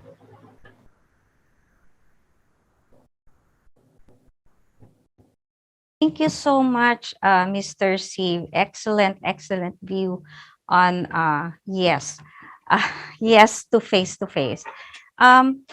Please be reminded that our school's motto is your child's second home. So we will try to make the school like your home, where it is safe, where it is protected. As I have told you, we have gone through putting up fogging, disinfectant, and all that because I know that the staff and the teachers that are coming here should always be protected while they are in school. So actually, we are getting ready. The Department of Education is already inspecting us and giving us some views. Ano ba yung gagawin natin?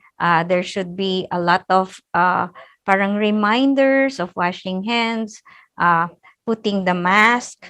Well, by the way, I think if there will be face to face, the students will come here with their mask on. And if in case we will have the in-class activities here in the school, we will ask you for your help. And of course, hingi po kami ng ano yun, mas like because some of the parents before, kahit na may sinat, may lagnat yung mga students kasi wala pa namang pandemya, they actually ask their students to come here in school. So we'll ask you more na mas maging sensitive if the kids are really feeling well or not. So yun yung mga areas that we are looking into. And of course, we have our pediatrician in the school, but it's very pricey if she comes here every day. Medyo mataas ang doctor's fee, but we want you to help us, no, in case we will have a face-to-face, and most likely we will have that very soon. Okay, so sa no naman, we will try to analyze, your view rin po. So let's hear from Mrs. Driz.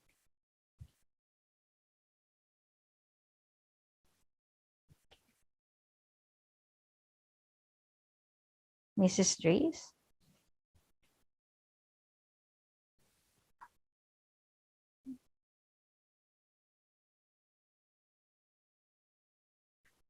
Wala siya?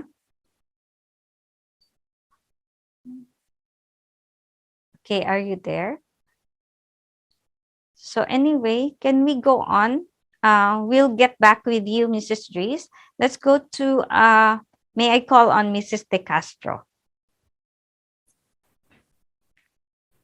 Hi, good morning, ma'am.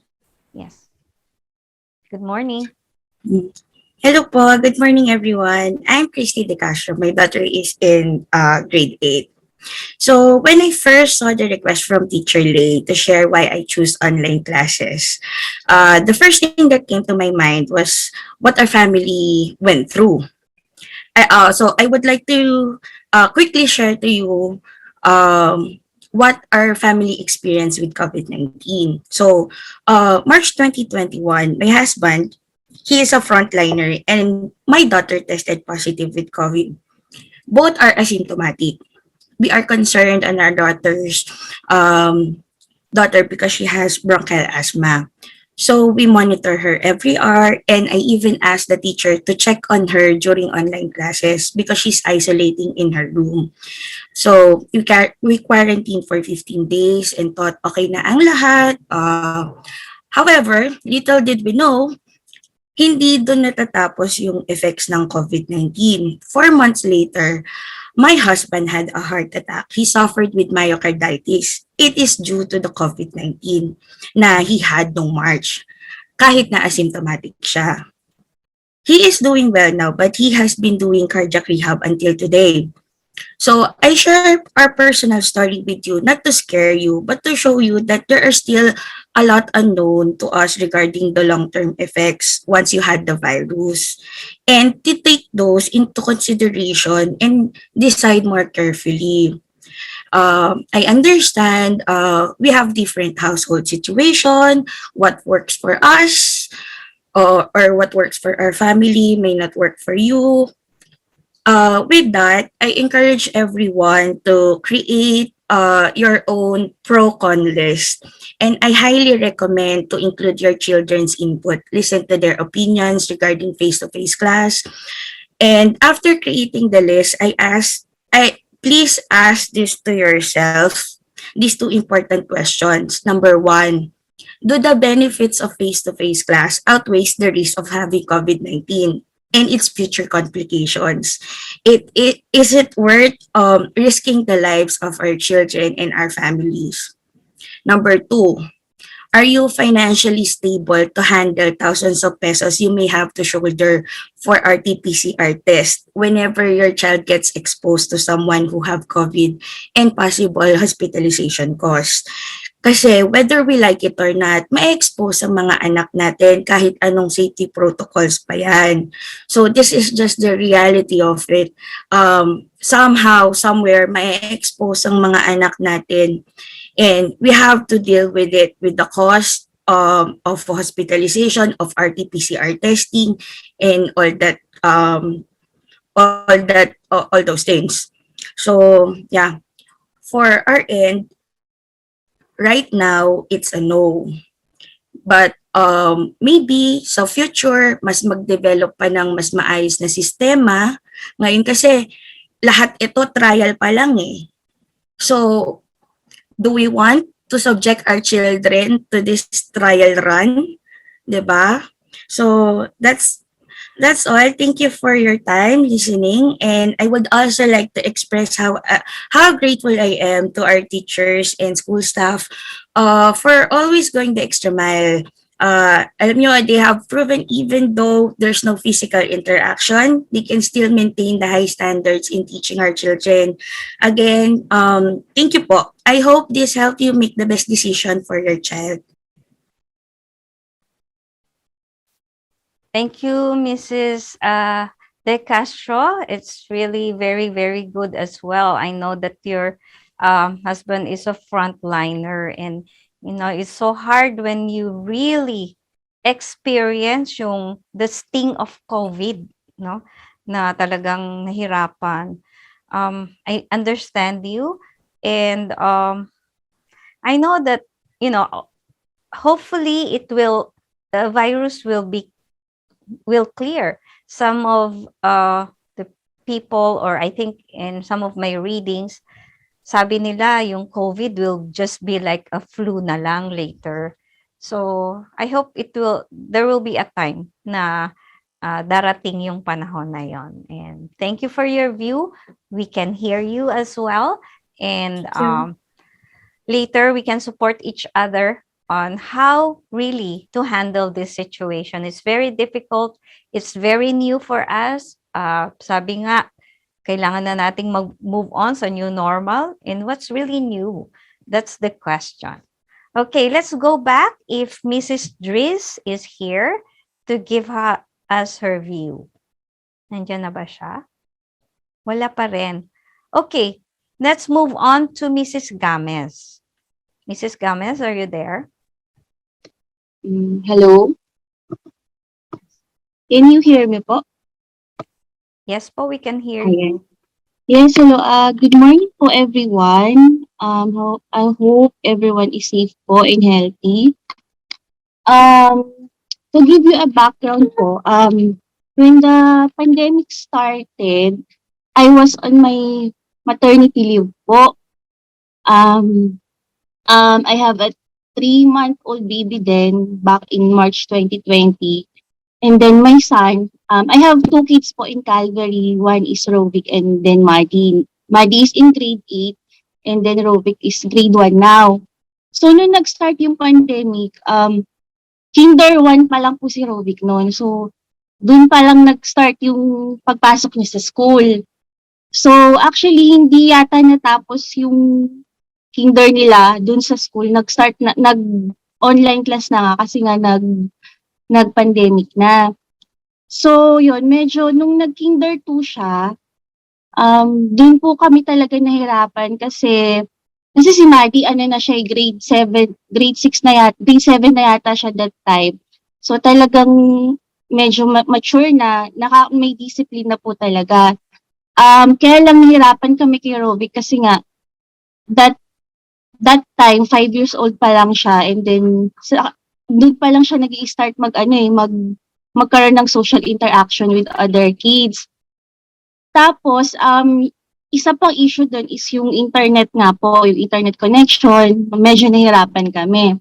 Pero all throughout po, naka-adjust. Kaya lang, as per now po, me and my husband is not, still not comfortable to take the risk po of having the face-to-face classes.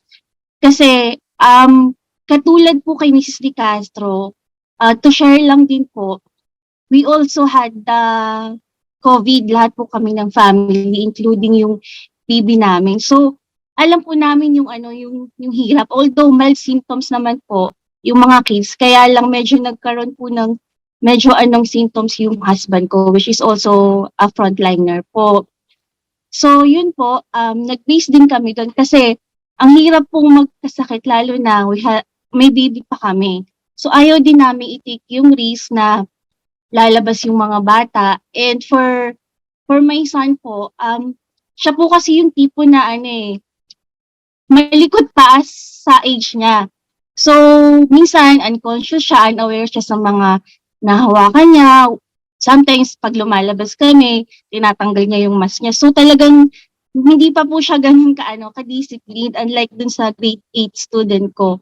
So, yun po, so for now, we don't still want to take the risk po of having our child to, although, confident naman po kami na gagawin ng Calvary yung lahat ng necessary, protocols, precautions, pag nagkaroon ng face-to-face classes.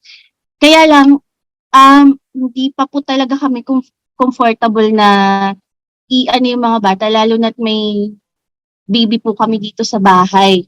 So, yun po, that's our stand for as of now.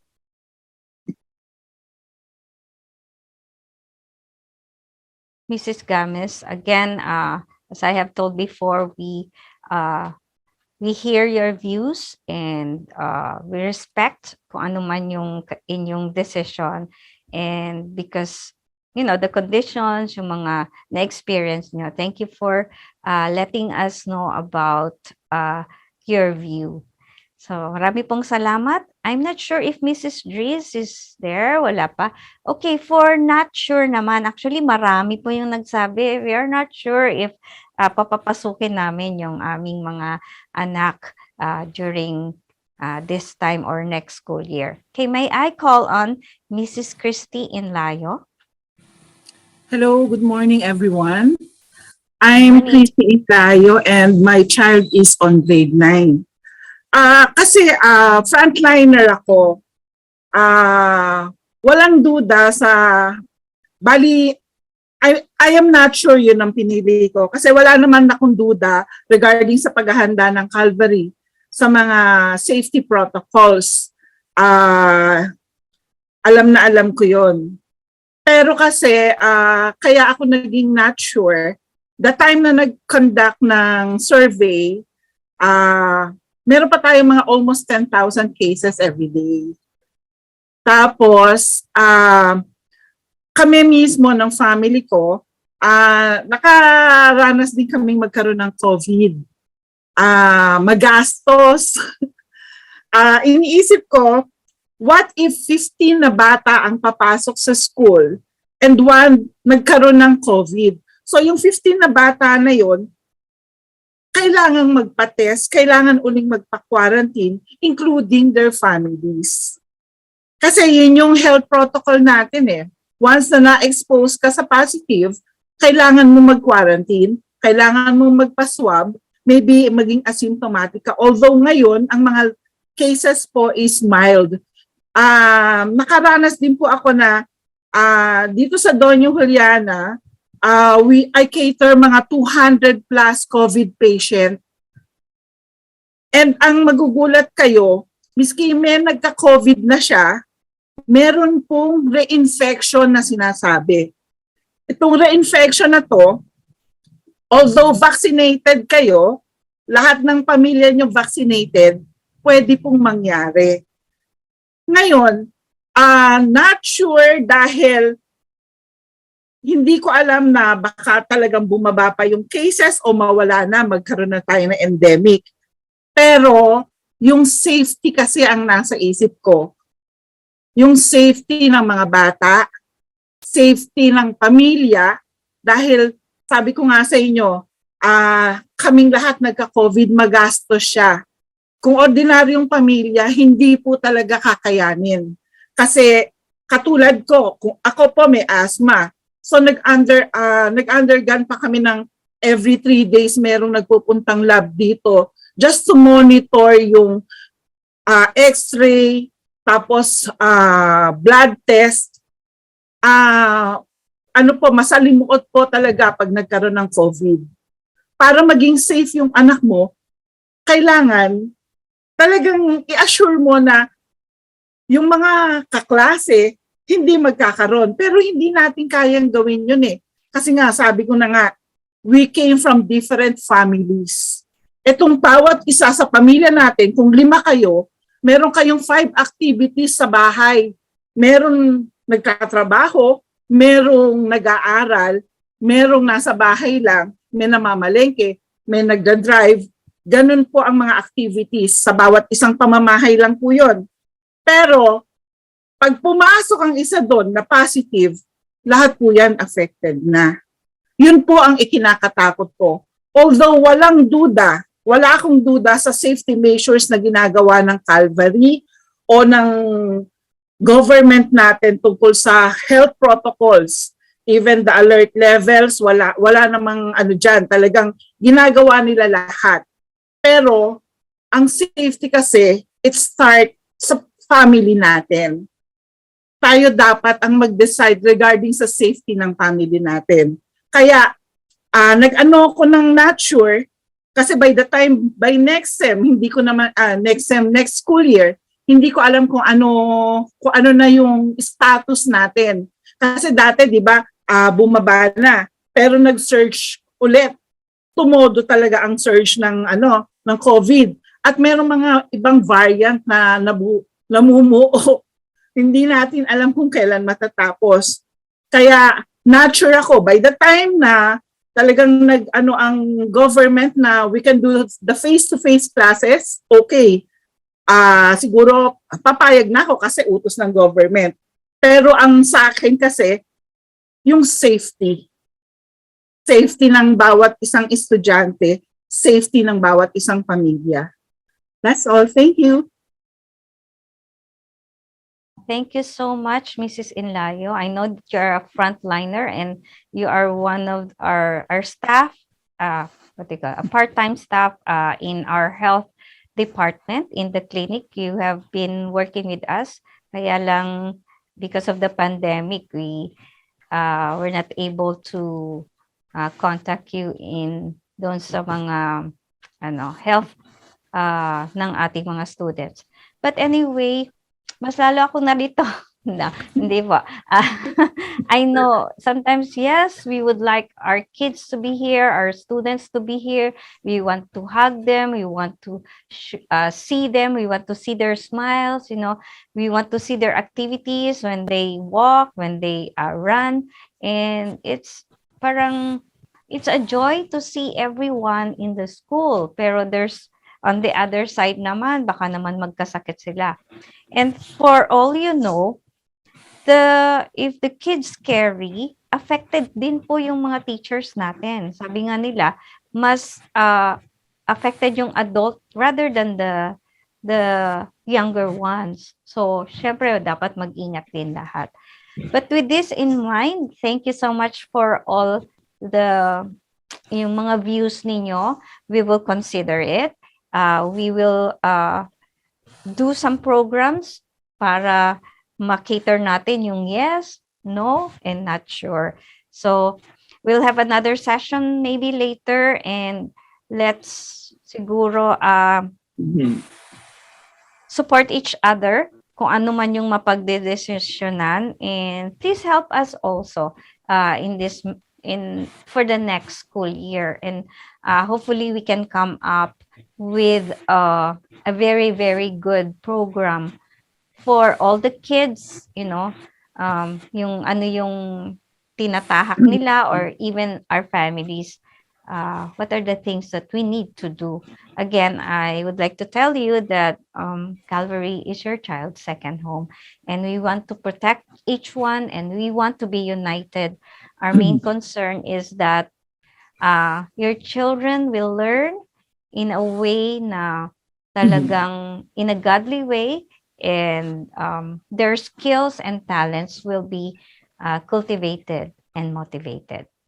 Okay, so thank you so much. And now for our Q&A portion, maybe someone can read some of the questions.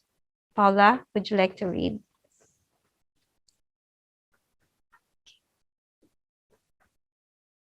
Sige. Hello, is my mic working? Yeah, go ahead. Okay. So if you have any questions, please put them in the chat box. Thank you for interacting with our parents who discussed with us in the forum. May nakikita kami mga responses agreeing, with the points they agree with. So thank you very much. Okay, for the meron ba? interaction. I will be sent some questions by the teachers and Ma'am Rika. Should we have any? So it's the best time to type away your questions in the chat box.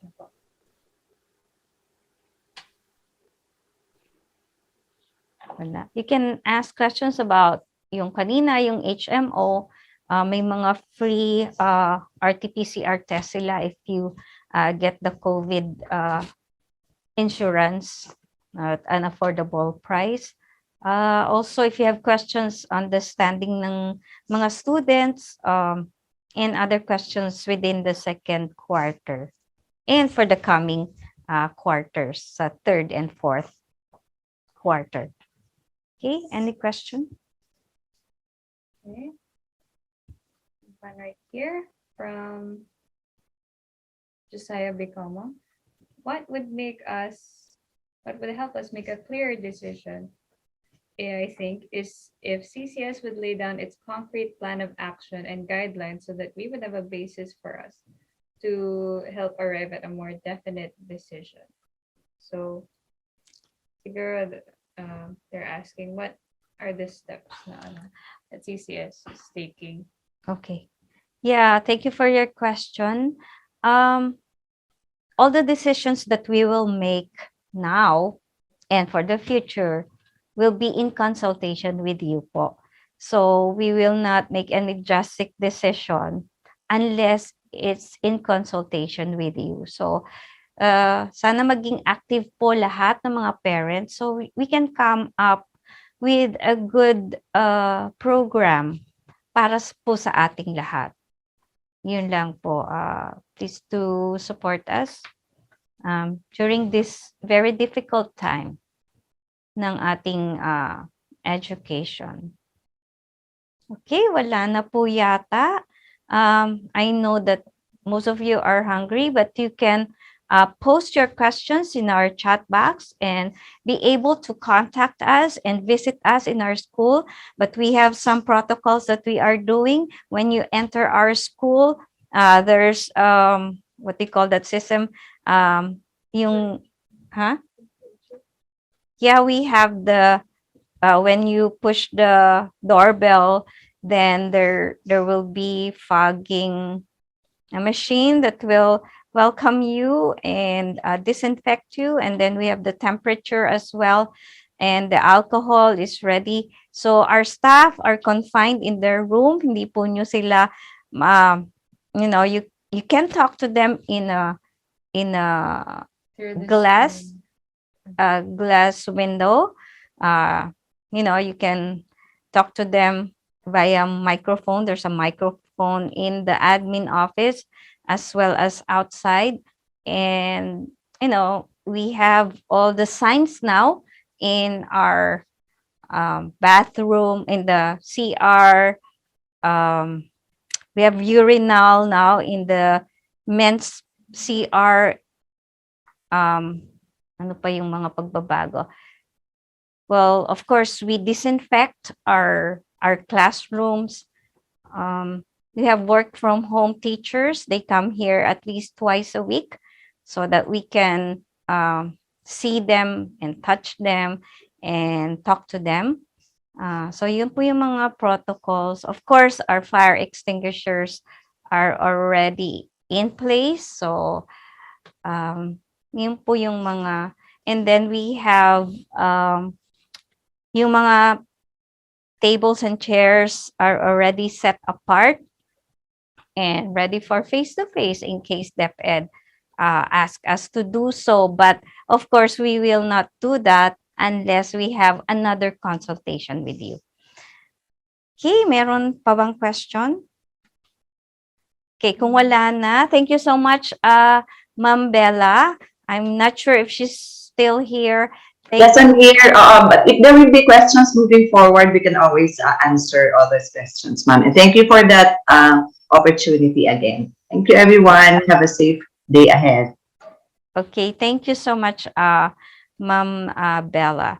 And if you want to contact us, please call our landline 8563-2860 or 8541-4369. Our cell phone numbers are 0905-3700. Tama ba? 981 and 0995-104-8637. You can email us at ccs_calvaryschool@yahoo.com.ph, and also our website is www.calvary.edu.ph. Okay, thank you for joining us. Thank you so much for all your views. Maraming salamat po, parents, teachers, and our staff. And I hope you have a great day at mag-ingat po tayong lahat. God bless you all. Wait, don't leave yet. Okay, Let's take wala a muna. picture. So, picture taking muna po. Dapat in the middle, but okay. Okay, wait lang po. Please turn on your cameras. Yeah, just for a brief pabuksan lang. moment so that we can document this PTC with a picture. Yeah, you see people opening their cameras. So let's... Okay, are you ready? Okay, let's count. 1. Smile lang po 1, 2, 3, smile. Okay, another page. Okay, isa pa raw. Please turn on your camera. Okay, 1, 2, 3, smile. Okay, thank you so much. And I hope that we will be protected by the virus. And I hope to see you all. From the virus. From the virus. Okay, thank you so much and God bless you. Thank you po. Thank you. God bless. Thank you. God bless. Thank you po. God God bless po. bless. See you all in God's time. Bye-bye. Thank you. Thank you po. God bless. Thank you. Thank you so much. Okay, bye. Thank you. Thank you. Bye. Cute. Bye, Matea. Oh, sandatan. Thank you.